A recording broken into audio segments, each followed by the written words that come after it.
Once you understand it, you'll never be confused by a PlatformIO.ini file again. Stop digging through menus every time you change your boards. This one file, the PlatformIO.ini file, is the instruction manual for your entire project. It defines your hardware, your speed, your libraries, all in a single place. Hi, I'm Christine, and welcome back to the Foundations playlist, and this is episode 3. In episode 2, we installed PlatformIO and created a first project, and that project auto-generated a file called the PlatformIO.ini file. So we did glance at it, but now we're actually going to understand it line by line. So open the project we made in episode 2 and go straight down to that PlatformIO.ini file. This is what it looks like straight out of the box. There's 3 lines plus the auto-generated comment section right at the top, and that's it. Everything PlatformIO needs to build and upload your project file is all right here. There's no hidden settings, built-in menu upon menu.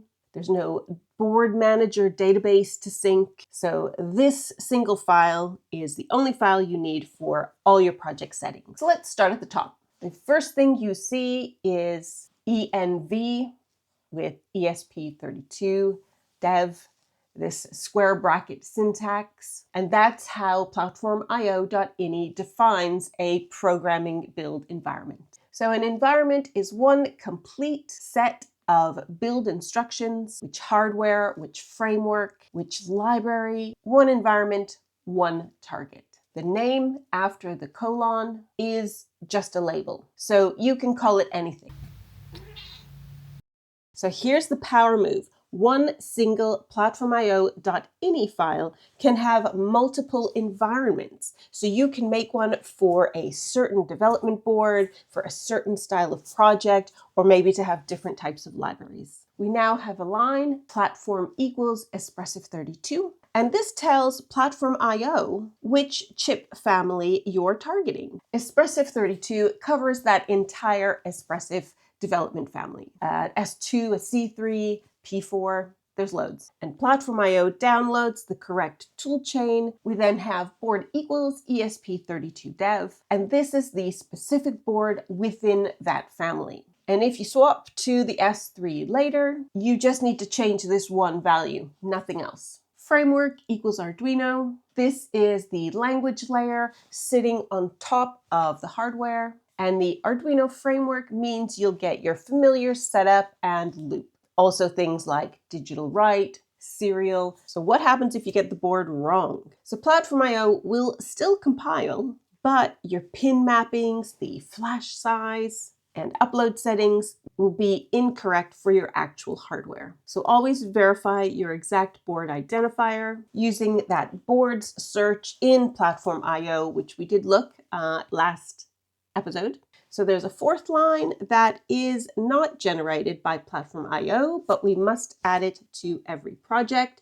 Projects will still work without it, but it will make your project work a little better. And that is, we're adding a monitor underscore speed, and that speed is 115,200. And then when we call it in our setup using that serial begin, make sure the 2 speeds match, and that way you're going to avoid any problems. We will use the serial monitor properly in episode 11 coming later, but we're going to add this line for now. The last key field to know about is one called Lib-deps.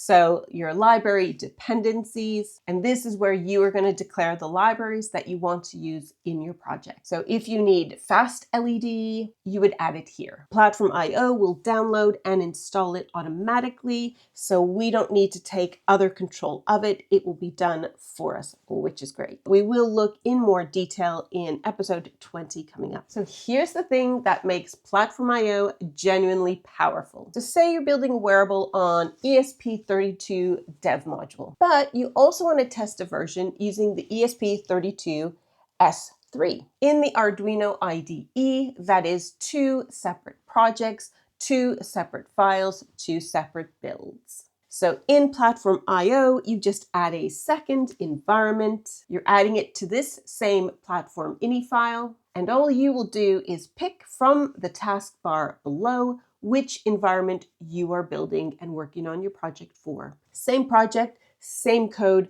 just a different build. That is professional firmware workflow for you right there. Now time for a keymaker tip. Think of the PlatformIO.ini file like a project spec sheet. It'll list your materials, which could be seen as your libraries, your hardware, which would be your board, and then the construction model would be our framework. So if that spec sheet is wrong, nothing fits. So if you are having a problem with your code or your file, I would say always check your platform.ini file first, just in case something hasn't been defined correctly there. You now know what every line in your PlatformIO.ini file is for. So next up in episode 4, if you've been using the Arduino IDE, which I have, this is the episode that will integrate everything for good. So we're taking a real .ino Arduino sketch, and we're converting it to that proper main.cpp sketch that we saw last time. So it's 3 steps, 5 minutes. See you there.